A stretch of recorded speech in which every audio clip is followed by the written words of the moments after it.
Nós temos hoje nessa liturgia, na primeira leitura do livro do Êxodo, a descrição dos 10 mandamentos. Há uma outra lista dos 10 mandamentos também no livro do Deuteronômio. E é interessante que na Bíblia os 10 mandamentos, eles não são 10, são 9. Foi a igreja que no século IV, compreendendo melhor a revelação, é que dividiu o 9º em 2 e ficaram 10. E os 10 mandamentos não são importantes somente para quem tem fé. Os 3 primeiros mandamentos, eles são exclusivos de quem tem fé, de quem acredita em Deus. Mas mesmo aquelas pessoas que não têm fé e não acreditam em Deus, são chamadas a viver os 7 restantes. Porque os 7 restantes, eles dizem respeito à ética, ao relacionamento do ser humano com outro ser humano e com toda a criação. E mesmo aquelas pessoas que não têm fé, mesmo aquelas pessoas que não creem em Deus, de certa forma, elas podem, na sua essência, cumprir os 3 primeiros, se elas cumprirem os outros 7. E nós sabemos então que os mandamentos dados por Deus são regras para que nós mantenhamos a nossa liberdade. Os mandamentos foram dados após a saída do Egito, quando o povo foi liberto da escravidão do Egito, e para que o povo tivesse condições de se manter na liberdade, não voltasse à escravidão do Egito, Deus então conferiu ao povo esses 10 mandamentos. E nós devemos ter sempre em nossa mente esses 10 mandamentos. Jesus não os suprimiu, Jesus os aperfeiçoou. E nessa perfeição de Jesus, ele resumiu tudo em 2, que é o amor a Deus e o amor ao outro. Isso diz respeito ao Evangelho de hoje. O texto de João é conhecido, que nos é apresentado hoje, é nos conhecido como o texto do Evangelho da purificação do templo. O templo de Jerusalém era o grande templo, que era o centro da vida religiosa do povo judeu. Ali no templo de Jerusalém, era considerado que Deus habitava ali.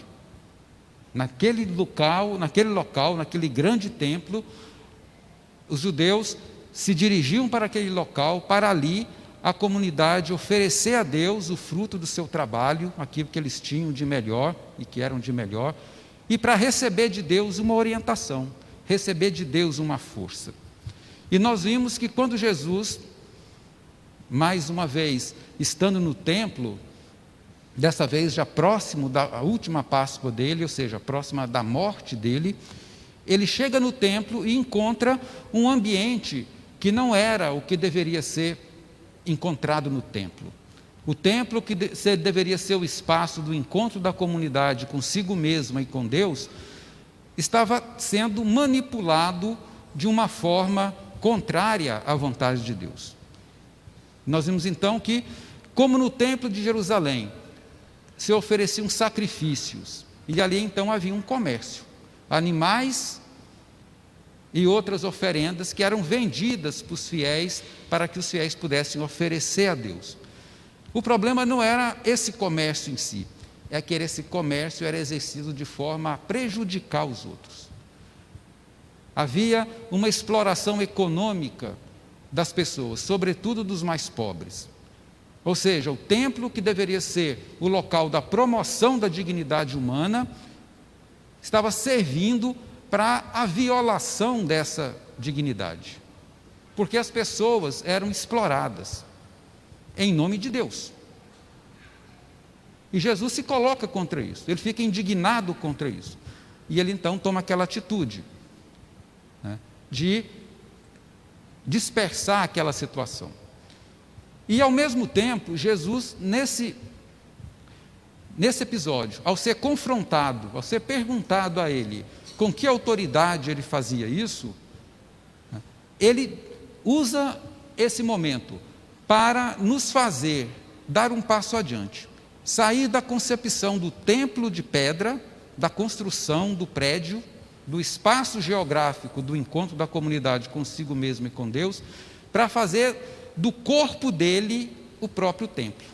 o próprio espaço do encontro da comunidade consigo mesma e com o próprio Deus.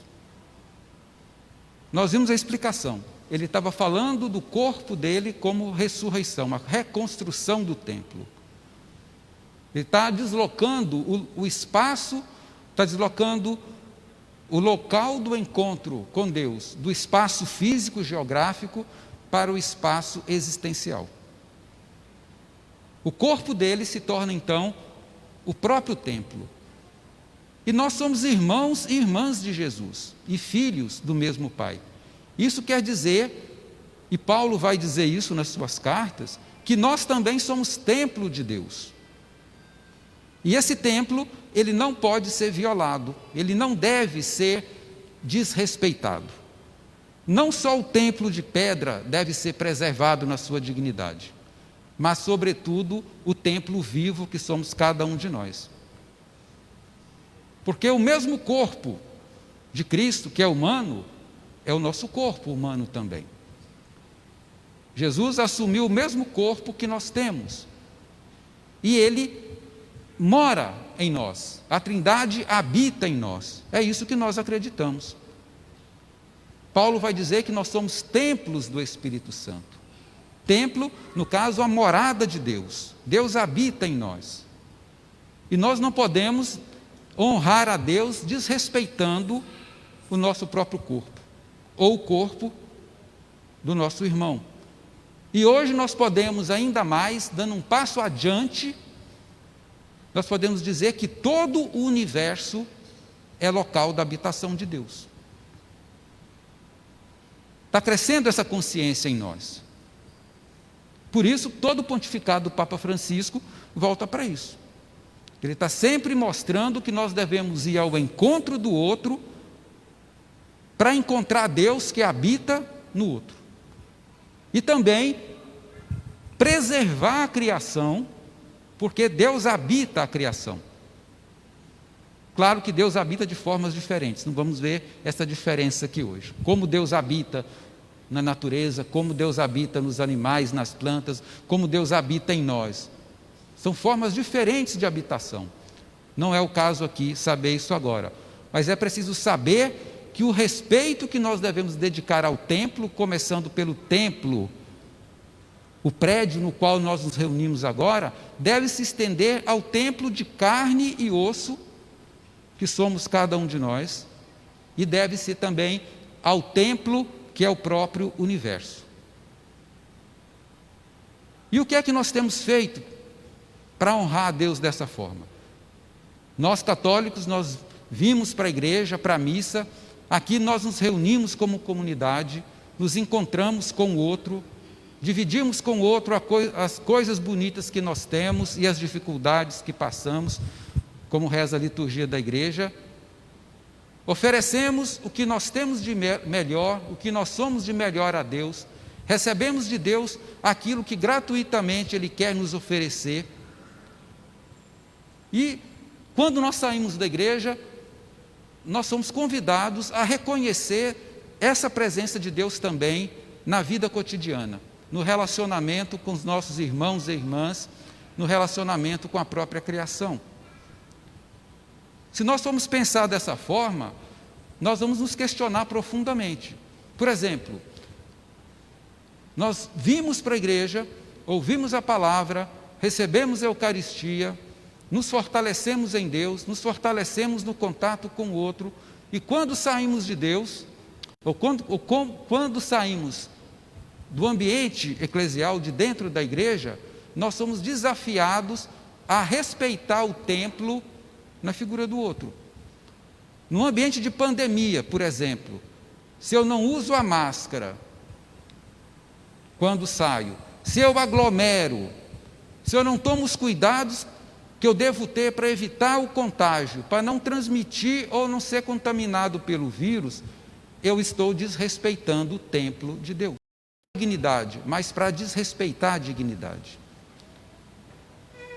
Essa atitude de Jesus hoje no templo, relatado no Evangelho segundo João, tem um impacto profundo na questão da pandemia. Em Brasília já não temos mais vaga em UTI, já não temos mais espaço no sistema de saúde.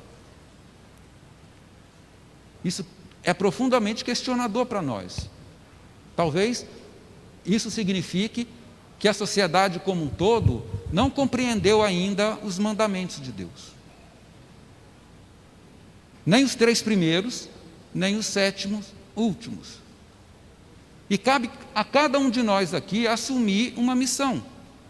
Ajudar as pessoas com as quais nós nos encontramos no dia a dia, a respeitar o templo de pedra, o templo vivo que é cada um de nós, e a natureza como um todo, ajudando essa pessoa a perceber que é cuidando do outro, cuidando de si, cuidando do outro, é que nós vamos de fato respeitar o templo de Deus.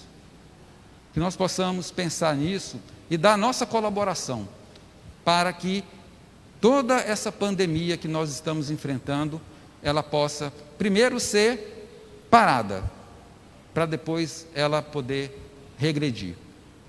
Isso é uma questão de respeitar o templo de Deus. Glória ao Pai, ao Filho e ao Espírito Santo.